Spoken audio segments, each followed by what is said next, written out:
Hello guys, welcome back to the channel once more. My name is Adam. Now before we begin today's video, I want us to watch a video from Coach Mickey as he reacts to Bayern Munich losing today. Check out this video. Bayern Munich woman. Arsenal be punishes our team the Bayern Munich no. What team tune? Me we tune no kra me dwen say why sealed am checking other fixtures. Ti ma yimi hu kra fi sa match me babaka. Ya betia sene 3-2. Well, Papa nya we abone nya we sa Bayern Ayew won. Baby we fa be so be first year no. Say Arsenal be press that team no. Team be say Bayern Munich. But say me this season do. So guys, see, let's allow Coach Mickey do Coach Mickey things. But then I want to ask you, today those who invested into sports betting, did they include Bayern Munich to your slip? If yes, you did, share with me your experience. How did you feel looking at Bayern Munich lose today, and how much did you lose? Let me know all that down below in the comments. But today's video, I want us to talk about Brighton and Hove Albion versus Arsenal, because today Arsenal won by 3-0. And you can see me in my Arsenal this year. I'm not an Arsenal fan, but then I'm happy with the fact that they are winning their games. In fact, I want Arsenal to win the EPL title. And you can see me in my Arsenal JC. If you can't beat them, just join them. And Arsenal currently, with the fact that they won today with 3-0, sit on top of the EPL table with 71 points. And it's lonely at the top for Arsenal. It's lonely at the top. Lonely.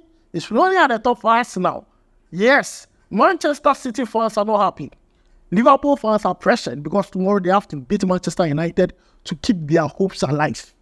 It is very important. But guys, let's talk about Brighton and Hove Albion versus Arsenal, because there were two Ghanaian interests in there. One, Tariq Lamptey, who plays for Brighton and Hove Albion, and also Thomas Partey, who plays for Arsenal. But when the squad list came out, Tariq Lamptey was starting at right back for Brighton and Hove Albion, but then Thomas Partey was on bench for Arsenal. Now, when the game started, Arsenal really did well. They dominated. They played very well. I mean, you could see that Arsenal came with a game plan and went for them all. But then, I noticed something happened in the 25th minute. Yes, Tariq Lamptey was involved in a nasty tackle. At that moment, I was scared because, you see, Tariq Lamptey has a long history of injuries.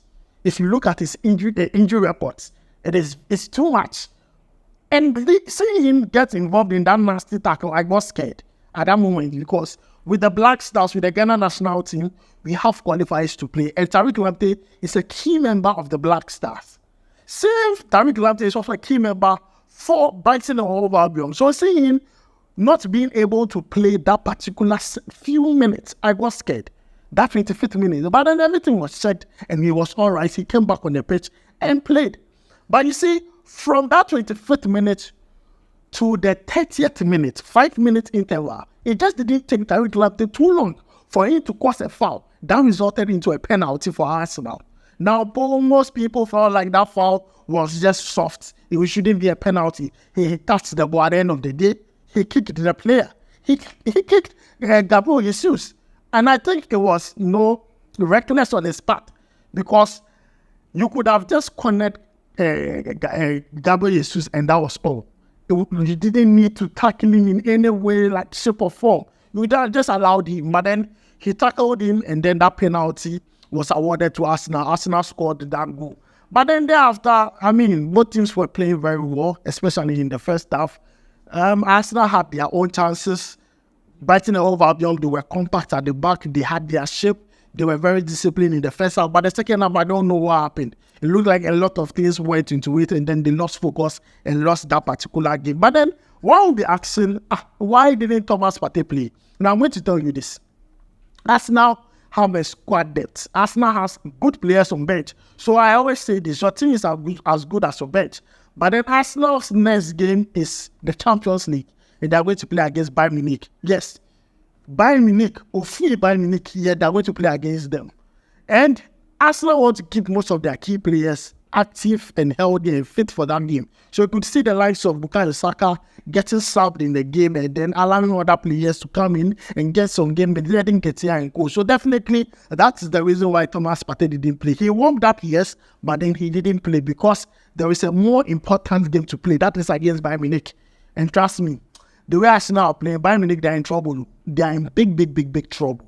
But guys, let's move away from that and talk about Andre Ayew, the captain of the Black Stars, who played against RC Lens, Salis Samed's team. So this is another game that had another Ghanaian interest in the Le Havre, Andre Ayew, RC Lens, Salis Samed. Andre Ayew played 75 minutes in that game, but that game ended in a draw. Yes, that game ended in a draw. And Andre Ayew featured for Le Havre 75 minutes. He's getting game time. He's doing well, getting game time, playing well for you. Look at us, 34 years, getting game time, playing for as long as 75 minutes against young players who, yes, Salis Samed and co. But then I'm excited that two Ghanaian players face off with each other in a single team in the French Liga, and it's just good that we bring that to you. So that is Andre Ayew Le Havre versus RC Lens, Salis Samed. Now let's move away from that and let me talk about two players and then end today's video. I want to talk about Abdul Aziz Yakubu, who plays for Real Havre in the Portugal Premier League. Now this player, last season he was on loan in China, Wuhan 3 times, scored so many goals. Then he returned back to his parents' club, that is Real Havre. At Real Havre, they were not seeing him as the first choice striker. But this player, anytime he's given the opportunity, he comes in and does the job. Today, Real Havre played a game. He had the opportunity and scored a goal. He scored a penalty for Real Havre in the 43rd minute. He made sure that he scored the goal for them. So far, he has 5 goals. 5 goals for Real Havre in the Premier League. You see, he's one player I don't know why the Black Stars do not consider him when it comes to call-up. Him, Bernard Tekpete, the list goes on. They are not being considered. I don't know why, but this player is putting up good numbers. He's not the only Ghanaian player in Real Havre doing well. There is another Ghanaian player in Real Havre called Emmanuel Boateng. He also has 6 goals. He's also a striker that has 6 goals. So just imagine 2 Ghanaian players in a single team, combined goals 11. 11. They are not considered for Black Star selection. No.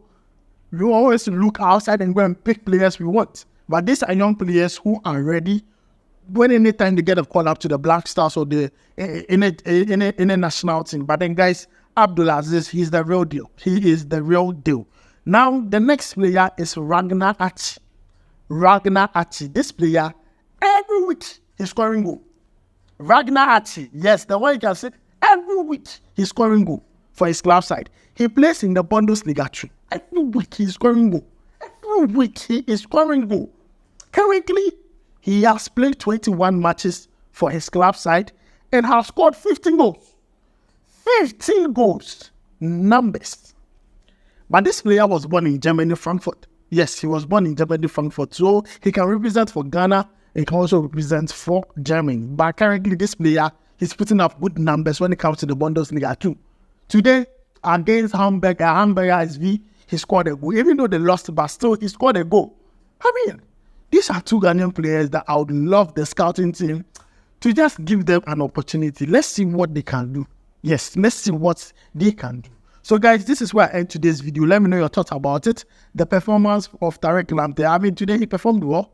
Tariq Lamptey performed well in my own opinion. He was quite good. That key battle between him and Gabriel Jesus, he was quite good, except for the penalty part. But then everything was the way it's supposed to be. Let me know your thoughts about his performance and any other thing we discuss here. Thanks for joining me. My name is Salim. I'll make sure to see you in the next video. Charlie, we go bye.